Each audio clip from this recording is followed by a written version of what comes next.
This is the time of day when Josh calls Manny and Manny answers. Welcome to another edition of the Gentleman's Rapport. Ladies and gentlemen, Josh Blue. Ladies and gentlemen, Manny Oliveira. Oliveira.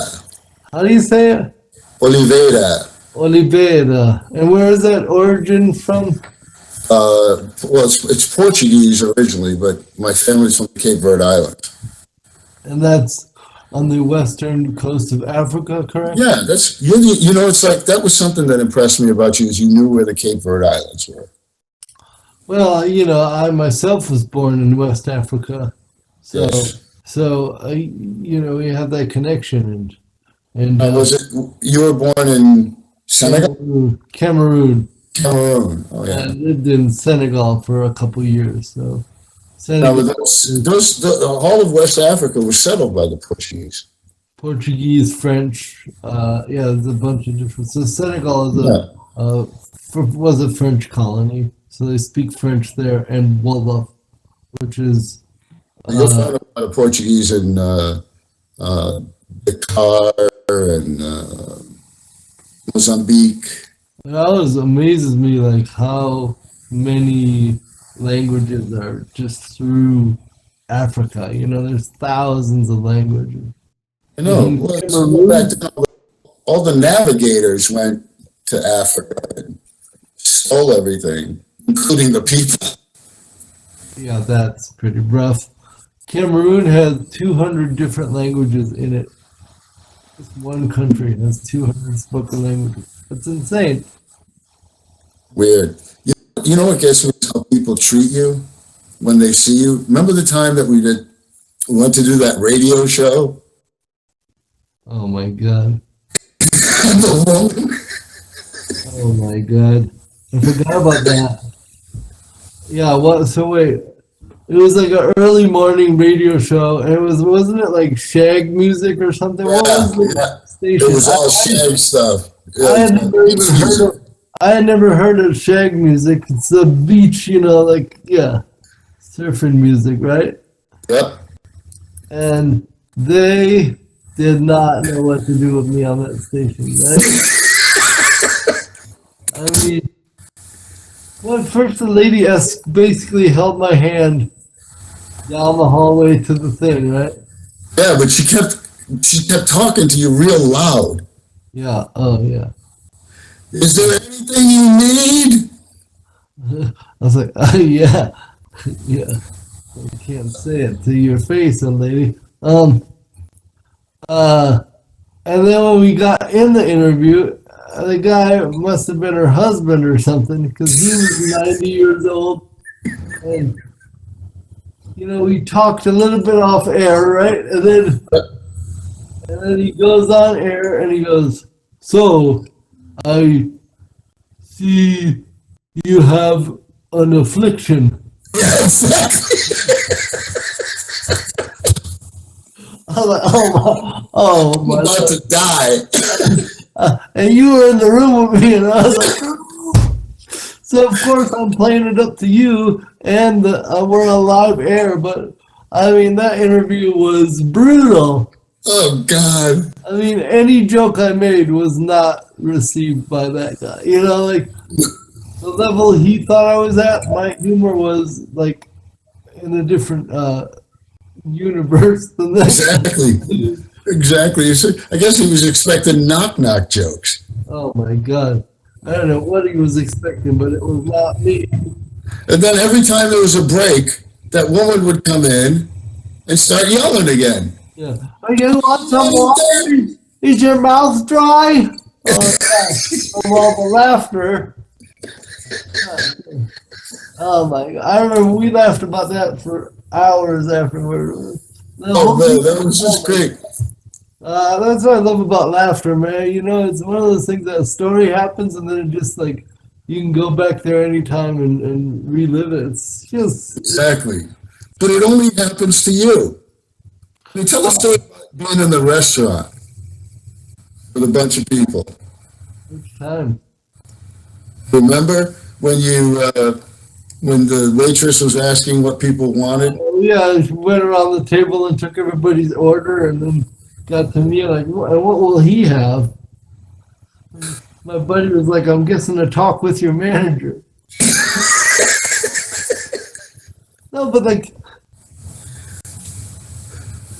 it's amazing. One time I was at a restaurant with a girlfriend and kids, and this guy at the next table started staring at me, and I thought he was like recognized me from TV or whatever, and he stood up and he goes, "How does he do that? How does he do that?" And he was like in his 60s, you know, and he's like staring at me, and he's like, "How does he do that with his eyes?"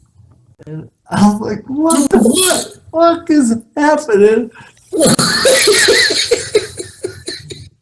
How does he do that with his eyes?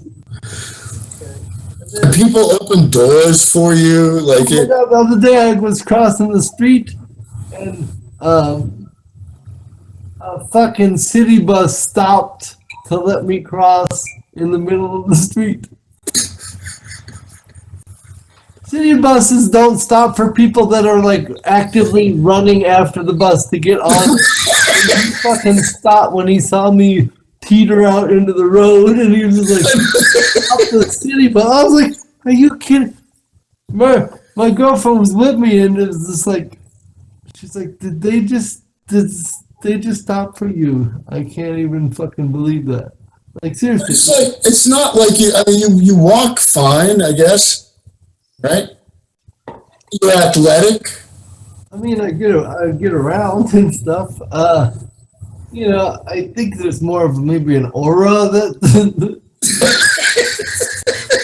something. Oh, look, Jesus has palsy. Yeah, or like a ghost is going by. I don't know, but in all my lifetime, I've never seen a city bus stop for anybody, and it was in the middle of the street. Well, it's like when you sign merchandise after the show. Some people are going, no, I'll just take the shirt. Yeah, no, it decreases the value when I write on it. I know.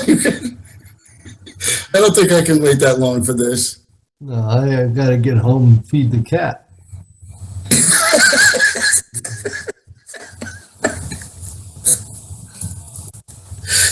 Oh God, there were so many things I wanted to talk to you about. I gotta find it. So what? Ooh, ooh. Uh-oh. Tell the story about the cab. How this guy was the Adderall story. Which one? The guy would have a cab. Oh, yeah. He would call a cab to go pick up Adderall for him. Remember that? Do you remember that time? I don't think it's the same one, but it was my feature at a comedy club was he had little fucking dinosaur arms. You remember the story? he had this little dinosaur arms, and he's like, and you know, first of all, if that's my opener, that's just a lot of like, A lot of afflictions. a lot of afflictions to deal with, and it's like he's got a good right arm and I got a good left arm, and it's like, God damn, like we do these shows, and he wants to go out, and we get a fucking Uber together, and we get in the cab or the Uber, and the driver had one arm. Oh, Jesus Christ! Holy shit! Oh God! Oh God! Man, that's so funny. Remember the time in Myrtle Beach we were trying to find a pipe? Oh, it's just a weed pipe. Yeah. And we were down on what was it, like a boardwalk or like what is that? We were at the beach. Yeah, the beach. Yeah, it was a boardwalk. Yeah, there was a boardwalk. And then And, you know, they're selling those T-shirts like "female breast inspector" and yeah, all this stupid the fake bikini shirt. yeah. And then what do we I asked? just said to him, do you know where we can get a pipe? It was a pipe. It was a Middle Eastern guy. Yeah, Armenian or something. Yeah, Yeah. pipe. Oh. Yeah, I know. And then he took us on this excursion. So follow me. We're like, okay. Yeah, And we're just kind of giggling like we do. But then we kept getting further into the building and we're like going downstairs and shit. Like, yep, and going way in the back, and then he kept saying, and then he pulls out all these pipes. just had a plethora of pipes for us. Yeah, you cannot tell anyone. Well, shit, man. That's you get us out of here. I ain't saying shit. Like, It's like going into a catacomb. it was a little weird, but we did it. We got high on the beach. Smoking on the Do beach. if there was no weed. Huh? What would I do if there was no weed? Yep. Well, then I would have never known what it was like. So, Yeah, that's true. or if it just ended all of a sudden, Yep. yeah, I'd be fine. There'd be a 5-month mourning period. Heavy drinking and crying. Oh, remember the Super Bowl? At Ron White's? Oh, yeah, God. That one? Yeah. Oh, yeah. And all you kept telling me was, look, man, be cool, don't get all, loud, and don't be cracking jokes and stuff like that. It's Ron White's house. He invited us to the Super Bowl, so be cool. So we get there, and I'm fine. I'm just kind of walking around, mingling with people and saying very little. And then we get into this conversation with one of the people there. Well, I mean, and mind you, I may have already had 14 Budweisers at this point. That's true. That's true. I had quite a few beers, and then I said something about Dick Cheney or something in the negative. And you would have thought I had taken all the air at the station. It got deafeningly silent. I was like, uh-oh. And these guys were all, I don't know how to describe. They're conservative people. Yeah, they're conservative, which is weird because I don't think Ron White is conservative. I don't either. I think he's very liberal, But man, and then and then all night long, every time I went somewhere, you'd be peeking around the corner to make sure I wasn't doing anything wrong. And I go, it ain't going to get any worse. yeah, This is the worst we're going to get right now. it was great. Oh, man. Haven't been to a Super Bowl party since. No. And you shouldn't go to any. I know. Who you picking in the Super Bowl? Oh yeah, you're a Brady fanboy. Well, only because he was with us for so long. I'm a Patriots fan. I mean, I understand. He's an amazing player. Yeah, but I don't know. Playing in the cold, Rodgers is having a great year. Yeah. It looks like I'd like to see Buffalo win. I would love Buffalo. That's who I want. That's my heart. But Why? because my mom was from Buffalo. What's she really? Well, Tonawanda, which is just outside of there. Just outside of Buffalo? Yeah. How often do you see your parents? With this whole pandemic thing, not ever. They keep moving. I don't know. They won't let me find them. Your mother's a sweetheart, and your father is a great guy. Yeah, they're good people. They're just not like the most. Like our family's never been. It's not loving. They just don't reach out. Like when I was in college, the 4 years of college, they called me 3 times. I'm not even lying, man. They never call. Really? They never call me. Really? No.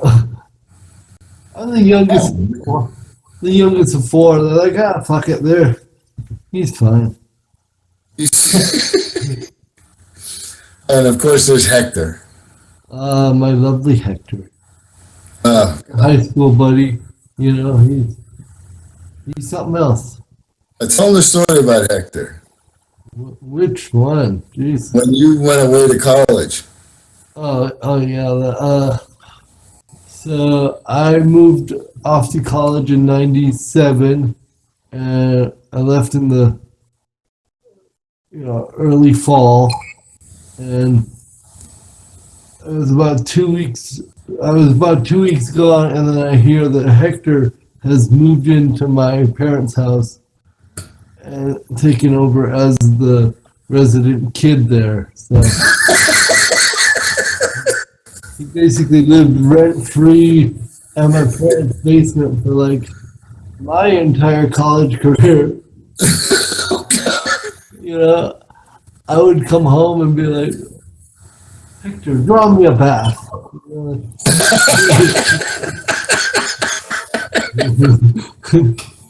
Fucking Hector. But he and your father used to talk about musical theater. Oh yeah, so Hector is like the weirdest anomaly of person. He's a Mexican American, doesn't speak English, was a hardcore Republican at the time, super into musicals and theater, and him and my dad hit it off amazing. I mean, we're definitely not conservative at all, but they could get down on some musicals. I'm telling you, I'd come home and they'd be sitting at the piano together next to each other, singing, I got the horse right here, his name is Paul Revere. The guy said the horse can't do. Hey, Walt! The horse can't do. One time I come in and Hector's wearing my mom's fucking sun hat. Oh, God.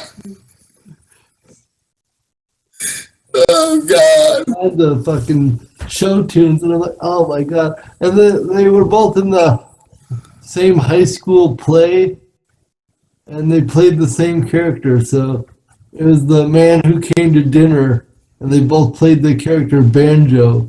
Right. So I called them Banjo and Banjo. Banjo and Banjo. So funny. Remember the time we went out to eat with Hector? Oh my God. And I was like, oh, guys, this dinner's on me. And he ordered 2 steaks. Yeah. He ate them without. And then ate some of other people's steak. And then didn't he make you take him to get some burritos? Yeah. Oh, Hector is just off the chain, man. I don't even understand half the thing he does. And he has a kid every year, it Let's seems. get him on here. We'll do an episode with Hector. We'll do We should. We should. Well, man. It was nice that Josh called Manny, and it was nice that Manny answered. You've watched another episode of The Gentleman's Rapport.